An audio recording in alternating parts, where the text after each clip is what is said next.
Dear Papa Dudut, sa lahat po ng mga nakatutok ngayon, huwag kalimutan na mag-like, mag-share, at mag-subscribe. Isang magandang araw po sa inyong lahat. Tawagin niyo na lamang po ako sa pangalang Vic, 36 years old na ngayon at kasalukuyang nakatira dito sa Imus, Cavite. Madalas ay pinakikinggan ko dito sa opisina namin ang inyong programa at heto na nga ang naging libangan namin. Minsan ay nakikinig kami sa inyong YouTube channel na Papa Dudut Stories. Na-inspire naman akong sumulat sa inyo dahil na rin sa pagpupursige ng asawa ko sa kwento ko.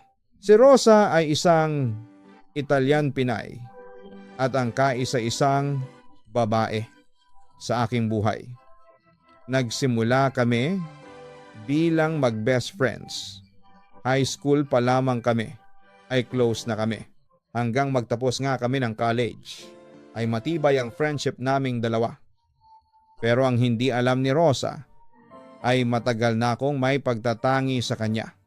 Sekreto ko siyang minamahal at nasasaktan ako sa tuwing magkasama si Rosa at ang boyfriend niya noon na si Joey. Hanggang sa isang gabi, isang balitang nakarating sa akin. Vic, nakipaghiwalay na si Joey sa akin, pag-amin sa akin ni Rosa habang kausap ko siya sa cellphone. Siyempre nagulat naman ako sa balita. Sino mag-aakala na mauuwi silang dalawa sa hiwalayan? Samantalang ang sweet nila. Pero bakit? Ewan ko. Hindi ko alam kung bakit siya nakipaghiwalay sa akin, Vic. Nasasaktan ako sa ginawa niya. Naiiyak na sagot pa ni Rosa sa akin. Napabuntong hininga na lamang ako sa aking narinig. Una pa lang kasi ay tutol na ako sa relasyon ni na Rosa at Joey dahil alam kong may reputasyon ang lalaking yun bilang isang babaero. Ikaw naman kasi, masyado mo kasing minamahal si Joey, kaya tuloy nasasaktan ka ngayon. Ang sabi ko sa aking kaibigan, wala naman sigurong masama sa ginawa ko. Ginawa ko naman ang dapat para lang sumaya siya. Binigay ko sa kanya ang lahat. Sinakripisyo ko ang sarili ko. Naglaan ako ng oras para sa kanya. Ginawa ko ang lahat ng yon sa pag-aakalang hindi ako magkukulang sa kanya. Pero kulang pa pala yung mga ginawa ko para pumirmi siya sa akin. Ngayon, Vic, sabihin mo sa akin, ano pa ba sa tingin mo ang kulang sa mga ginawa ko? Tanong pa niya sa akin. Hindi ka na nagkulang kay Joey. Siya ang may pagkukulang sa iyo. Pagpapaliwanag ko. Ano bang gagawin ko para bumalik lang siya sa akin, Vic? Tulungan mo naman ako. Pakiusap niya noon sa akin. Agad ko naman siyang sinagot, Papa Dudut. Hindi mo dapat pinapahirapan ang sarili mo para lang sa lalaking yon. Kung hindi para sa iyo si Joey, huwag mong ipilit. Maraming lalaki dyan na pwedeng magmahal sa iyo ng higit pa sa pagmamahal na binigay sa iyo ni Joey. Marami dyan ang nakakahigit kaysa dyan sa boyfriend mo. Kaya kung pwede, talasan mo rin ang paningin mo kapag may time ka dahil malay mo, nandyan lang pala sa tabi-tabi ang lalaking nakatadhana na talaga para sa iyo. Yon ang naging payo ko sa kanya. Tawagin mo na akong tanga o martir, pero si Joey pa rin ang mahal ko. Insist niya sa akin. Sige, magpakatanga ka pa sa lalaking yon. Napapailing ako habang sinasabi niya ang mga yon. Wala ka kasi sa katayuan ko. Kaya mo nasasabi ang lahat ng yan. Balik niya sa akin. Okay, ganito na lang ang gawin mo. Advice ko sa iyo. Mag-usap ulit kayo ni Joey. Alamin mo sa kanya kung ano pa ba ang kulang. Bakit kanya iniwalayan? At kung magle-level up pa ang katangahan mo, subukan mo maghabol. Gawin mong kahiya-hiyang sarili mo. Yon ang diretsahang payo ko sa aking kaibigan. Teka, ano bang klaseng payo yan? Tila disappointed si Rosa. sa sinabi ko sa kanya. Kung sasabihin ko naman sa'yo na hiwalayan mo siya, hindi mo naman din susundin. Magsasayang lang ako ng laway sa'yo, katwiran ko. Sana pala, hindi na lang kita tinawagan. Malungkot na sagot niya sa akin. Magkaroon ka rin ng kaunting pride at respeto sa sarili mo. At saka, kaunting common sense lang. Hiniwalayan ka na ni Joey dahil hindi ka na niya mahal. So bakit mo pa mamahalin ang isang taong hindi ka naman mahal? Paliwanag ko sa kanya. Pilit kong pinaalis sa kanya na hindi worth it na balikan niya si Joey. Rosa, ang gusto ko lang ay maliwanagan ka. Hindi ko kailanman hinahangad na masaktan ka. Kaibigan mo ako, handa kitang tulungan anumang oras. Tandaan mo yan, dagdag ko pa. Ikaw, naranasan mo na bang masaktan ang dahil sa pag-ibig? Usisa niya sa akin habang tumigil na siya sa pag-iyak. Naranasan ko na rin yan, pero dahil sa mga heartbreaks na yan, marami akong natutunan. Kaya share ko sa'yo yung mga natutunan ko sa'yo. Pagbabahagi ko naman sa kanya. Pero minsan, kahit nasabihing natuto ka na, kapag nadali ka ng pag-ibig, mawawala. Yung mga natutunan mo, may punto si Rosa. At sumang-ayon ako doon sa sinabi niya. Kung hindi na lang kaya, ako magmahal, hirit pa niya sa akin. Nako, hindi mo magagawa yan. Walang tao ang hindi makakaiwas sa pag-ibig. Once na iniwasan mo ang pag-ibig, lalo kang lalapitan nito. Rosa, huwag tayong matakot sa pagmamahal. Kahit na ilang beses pa tayong nasaktan, bahagi talaga ng buhay ang pag-ibig. Ano Rosa, iiyak ka pa ba? Agad naman siyang sumagot sa akin. Susubukan ko Vic, salamat ha. Ikaw kasi, yung palaging sandalan ko kapag may problema ako.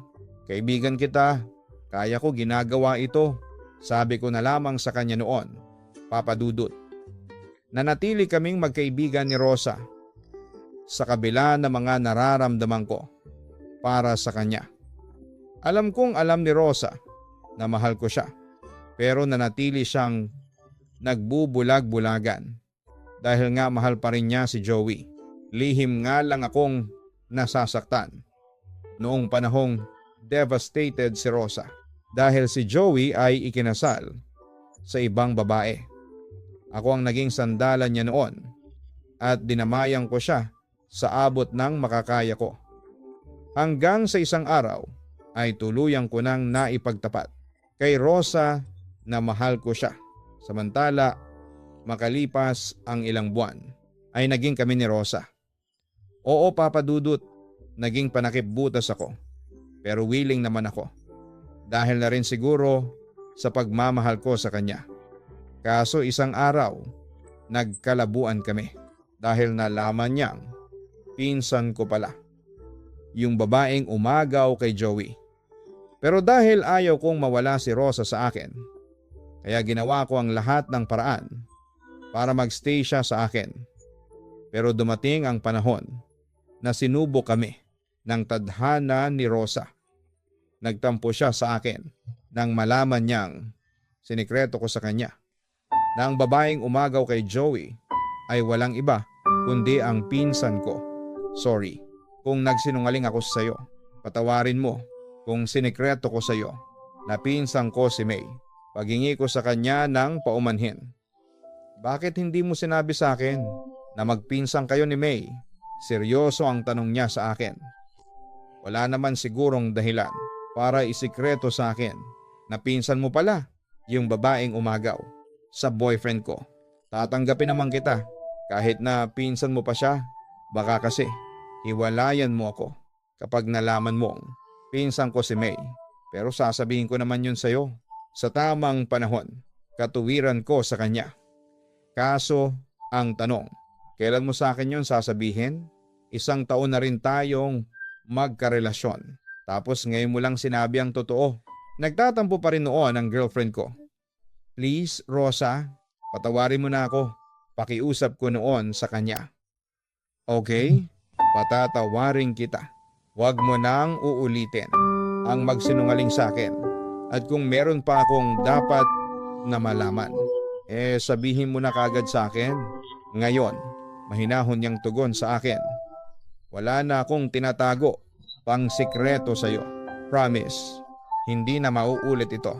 Yun naman ang paniniguro ko sa kanya. Nga pala Vic, may sasabihin ako sa'yo. Panimula niya. Kahapon, aksidenteng nagkita kami ni Joey sa palengke. Pag-amin ni Rosa sa akin. Talaga? Hindi naman ako nakaramdam ng selos. Dahil syempre, hindi naman ako seloso at malaki ang tiwala ko sa girlfriend ko. Kinausap niya ako, pero huwag kang mag-alala. Hindi rin naman kami nagtagal. Pagpapatuloy niya. Ano naman yung sinabi niya sa'yo? Usisa ko sa kanya. Ayon, humingi siya sa akin ng tawad. Sagot niya. Apektado ka ba? Agad namang sumagot si Rosa. Sa tanong ko. Hindi na. Siyempre, naka-move on na ako. At saka, may boyfriend na ako. Ikaw? Bakit pa ako magiging apektado sa kanya? Tanong niya sa akin. Mas naiinis ako kay Joey at May. Hindi na dapat natin sila pinapansin. Sabi ko na lamang noon. Sumang-ayon naman agad ang girlfriend ko. Tama ka. Basta ako. Sinasabi ko lang yun sa'yo. Para at least, alam mo, Rosa. Papa Dudut. Pagkatapos noon ay naging maayos na ulit ang relasyon namin ni Rosa. At to make the story short, ay nagplano na kaming magpakasal. Noon ay dumaan kami sa maayos na proseso ng kasal. Nagkaroon ng counseling at seminars at nagkaroon pa nga kami ng retreat sa Bataan. Akala ko Papa Dudut ay maayos na ang lahat. Pero ang hindi ko alam ay nakahalata na pala ang mama ko tungkol kay Rosa. Anak, sigurado ka ba talaga na siya ang gusto mong pakasalan? Seryosong tanong niya sa akin. Nung una ay nagulat ako at naguluhan sa pahiwatig sa akin ni Mama. Ano pong ibig ninyong sabihin? Tanong ko sa kanya. Napapansin ko kasi na simula nung pinaplano ninyo yung kasal, parang nagdadalawang isip pa siya. Yun ang obserbasyon na sinabi sa akin ni Mama. Pero nung mga sandaling yon ay confident ako sa aking girlfriend. Ma, matutuloy po ang kasal namin. Hindi ba? Wala naman po kaming naging problema nung mga araw ng preparasyon. Lalo na po nung counseling namin. Kung hindi pa siya handa magpakasal sa akin. Sana sinabi na niya sa akin. Pahayag ko. Malay mo, baka nahihiya lang siya sa atin. Lalo na sa'yo, balik niya sa akin. Sa puntong iyon ay nakaramdam na rin ako ng kaba. Pero diniin ko yon sa aking puso. Ma, mahal na mahal po ako ni Rosa. Maniwala po kayo. Matutuloy po ang kasal. Kinukutuban lang kasi ako anak. Yon ang mga katagang sinabi ni Mama na lalong nagpakaba sa akin. Ma, promise. Kahit na po may asawa na ako, maglalambing pa rin ako sa inyo. Pagbabago ng usapan namin. Sa totoo lang, hindi pa rin ako makapaniwala na mag-aasawa na ang bunso ko. Naiyak na wika ni Mama sa akin. Pagkatapos ay niyakap niya ako ng mahigpit. Ma, wag po kayong umiyak. Dapat masaya po kayo para sa anak ninyo. Payo ko naman sa kanya. Vic, masaya ako kapag nakikita kitang masaya. Hiling ko lang sana sa Diyos na sana'y maging mabuting asawa. Si Rosa sa iyo. Sana'y maging masaya ka sa piling niya. Yon ang huling sinabi ni Mama sa akin bago dumating ang araw na pinakahihintay ko. Ngunit Papa Dudut, sa araw mismo ng kasal namin ni Rosa, isang nakakagulat na desisyon ang kanyang ginawa. Hindi po siya sumipot sa kasal namin. At ayon sa kanyang amang si Mr. Reyes, nagdesisyon si Rosa na huwag munang ituloy ang aming kasal dahil hindi pa siya sigurado kung mahal niya ako. Papa Dudut, sobrang nagdurugo ang puso ko noon nang iwanan ako mismo ng bride sa altar. Para nga siyang eksena sa pelikula. Pero hindi ko talaga akalain na mangyayari yon sa totoong buhay. Sa isang iglap ay nasayang ang lahat ng pinagpagura namin, lalo na sa preparasyon ng kasal. Pero higit akong nanghinayang sa ilang taong pagsasama namin ni Rosa na nauwi lamang sa wala. Dahil sa pangyayaring iyon, Papa Dudut, masakit pala talaga ang iwanan ng taong mahal mo, Papa Dudut, pagkatapos ng pang-iwan ni Rosa sa akin sa harapan ng altar. Ay wala akong naging balita sa kanya. Ako naman, walang ginawa, kundi ang umiyak ng umiyak. Hindi ko alam kung bakit nagawa sa akin yon ni Rosa. Ang alam ko ay hindi ako nagkulang sa kanya. Kaya hindi ko deserve na mapahiya at masaktan ng ganoon. Hanggang sa isang gabi ay nagulat na lamang ako na bigla na lamang akong tinawagan ni Rosa. I'm sorry Vic, sabi niya sa akin sa kabilang linya noon. Bakit mo ba nagawa sa akin yon? Sa puntong yon ay humihingi na ako ng kasagutan mula sa kanya. Nagawa ko lang yon dahil naguguluhan pa rin ako. Yon ang unang sagot niya sa akin. Sana sinabi mo kaagad sa akin para hindi na natin tinuloy ang kasal. Tingnan mo nga, ginawa mo sa akin. Nilagay mo ako sa kahihiyan. Nilagay mo ang pamilya ko sa kahihiyan. Tila may paninisi na sabi ko sa kanya. Pinagsisisihan ko na yon Vic. Hindi ko dapat ginawa yon sa'yo. Sabi naman niya sa akin. Hindi ba? Bago tayo kinasal, nagpa-counsel pa tayo. Tapos, nag-seminar pa tayo. Akala ko okay na Rosa. Pinaasa mo ako na okay na ang lahat. Yon ang dinadamdam ko sa'yo. Pinaasa mo lang ako. Doon ay nilabas ko talaga sa kanya ang bigat na nararamdaman ko sa aking dibdib. Siguro nga, umatras ako sa kasal natin. Pero tandaan mo Vic, na kahit kailan, hindi kita niloko. Nagkataon lang na naguluhan ako sa mga nararamdaman ko. Katwiran niya sa akin. Bakit? Si Joey na naman ba? Alam kong nag-aalinlangan siyang sagutin ang tanong ko na yon. Pero sa huli, nagpa siya na rin siyang umamin. Oo Vic, sagot niya. Nakaramdam naman ako ng disappointment sa aking ex-fiancé. Akala ko ba nakalimutan mo na siya? Yun ang akala ko. Pero na-realize ko na mahal ko pa rin pala siya pagtatapat niya sa akin. Rosa naman, may asawa na si Joey. Masaya na siya sa pamilya niya. Tapos hanggang ngayon, siya pa rin ang iniisip mo? Tila naiinis kong sabi sa kanya. Sa totoo lang, hindi ko rin maintindihan ang sarili ko. Gulong-gulo pa rin ako. Ang sabi ni Rosa sa akin. Samantala, nagdesisyon akong itanong sa kanya. Ang matagal ko nang dapat tinanong noon. Mahal mo ba talaga ako? O napipilitan ka lang na mahalin ako? Hindi naman kaagad nakasagot si Rosa. Kahit na hindi ko siya nakikita, ay nararamdaman kong nag-aalinlangan siyang sagutin yon. Papa Dudut, minahal naman kita Vic. Sinubukan kong ibigay sa'yo ang buong puso siyalo. Kaso maya-maya, sagot niya sa akin. Pero nagpasya siyang, wag na lamang ituloy. Ang sakit ng ginawa mo sa akin Rosa. Ang sakit. Ginawa mo lang akong panakip butas. Ang sabi ko sa kanya. Kaya ako tumawag sa iyo para humingi ng sorry. Sabi na lamang niya sa akin. Sa palagay mo, mapapatawad kita sa ginawa mo sa akin? Hindi Rosa. Hindi. May diin na sagot ko sa kanya. Wala akong magagawa. Kung hindi mo ako kayang patawarin, sige na, ibababa ko na ang phone. Pero naputol yung sinasabi niya. Nang sinubukan ko siyang pigilan, sa pagkakataong yon ay hindi ko na napigilan ang aking pagluha. Sige, patatawarin kita kung makikipagbalikan ka sa akin. Ano? May pag-asa bang magkabalikan? Tayong dalawa?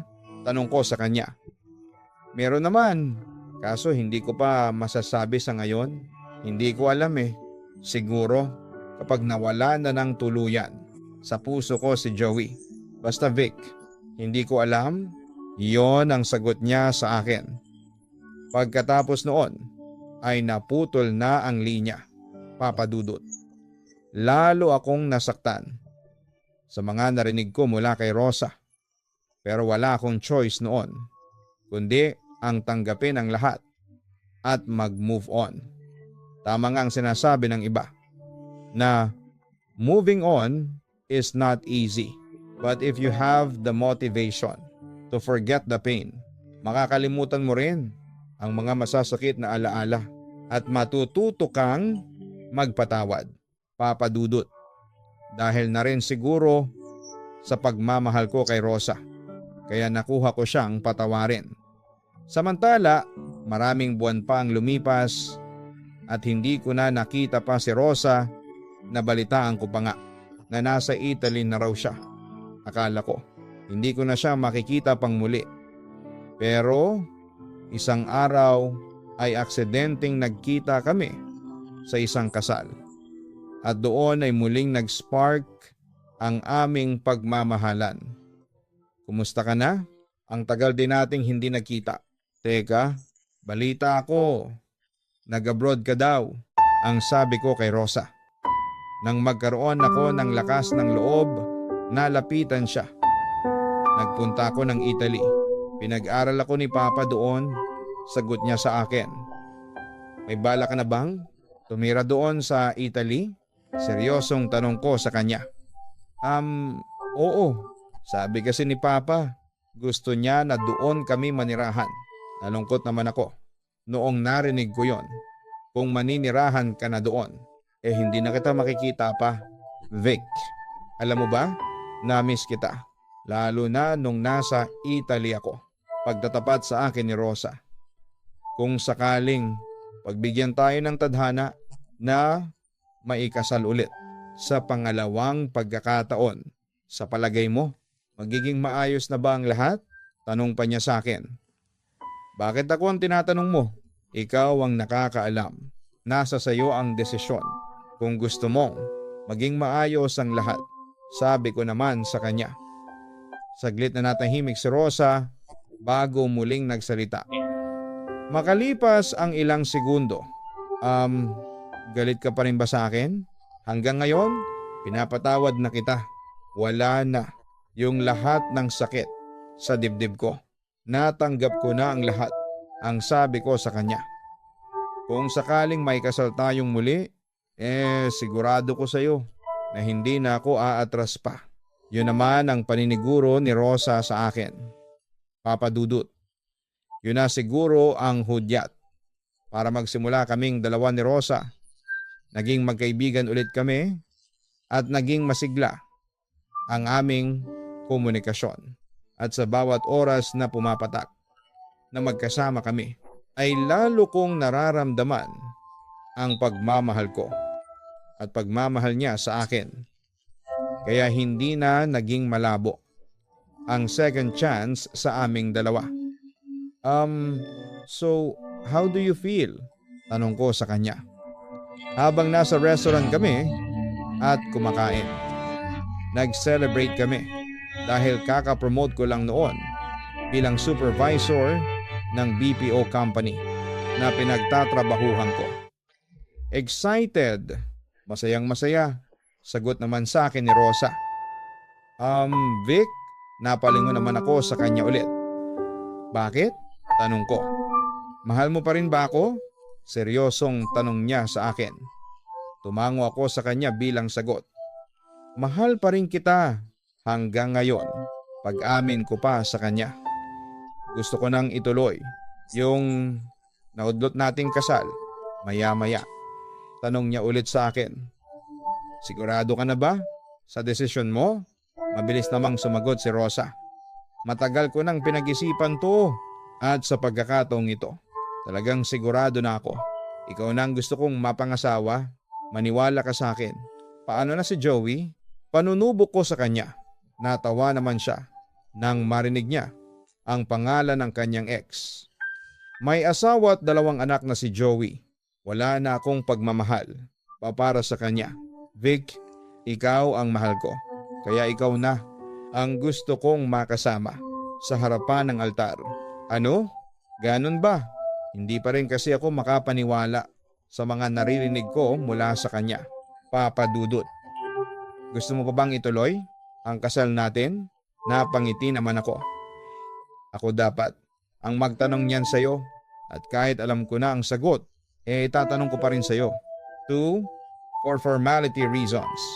Will you marry me again? Of course, I will marry you again. Masayang sagot ni Rosa sa akin, Papa Dudut. That was the beginning of a new day for us. Makalipas ang ilang buwan ay natuloy na rin ang kasal namin ni Rosa. At sa puntong iyon ay ramdam na ramdam ko talaga na ako na ang inuukol. Ngayon, kasal na kami at may isa na kaming anak. Mahal na mahal pa rin namin ang isa't isa at going stronger pa rin kami ngayon at magpakailanman. Papa Dudut. Maikli lang ang sulat ko sa inyo. Pero alam kong punong-puno po ito ng pag-asa. Totoo nga talaga, love is sweeter the second time around. Sana makapagbigay po ito ng inspirasyon sa nakakarami. Masaya din kami ni Rosa at naging bahagi kami ng Papa Dudut Stories sa iyong YouTube channel. Kung papalarin po itong ma-upload, muli maraming salamat at isang magandang gabi sa inyong lahat. Lubos na nagpapasalamat, Vic. No matter how hard the past is, you can always begin again. Yan ang aral na gustong ipahiwatig sa kwentong tampok natin sa araw na ito. Maraming pinagdaan ang pagsubok sina Vic at Rosa bago naging matatag ang kanilang pagmamahalan. Nagsimula po sila sa secret love, nasaktan, naging panakip-butas, hiniwalayan, muling pinagtagpo ng tadhana at naging magkaibigan at sa huli ay naging magkatuluyan. Ngunit hindi magiging posible yon kung hindi naging matatag ang pagmamahal ni Vic kay Rosa kahit pa ilang beses siyang nasaktan at lumuha ng dahil dito. At love always offers second chances. But for those who are deserving, nagkaroon ng second chance sina Vic at Rosa dahil pareho silang deserving. Nakita naman natin na nagsisi si Rosa sa nagawa niyang pagkakamali at pinatunayan din niya sa huli na she's deserving dahil pareho silang masaya sa buhay nilang mag-asawa. Muling maraming salamat sa iyo, Vic, at kay Rosa sa pagbabahagi ng inyong kwento sa Papa Dudut YouTube channel sa ating segment na Papa Dudut Stories.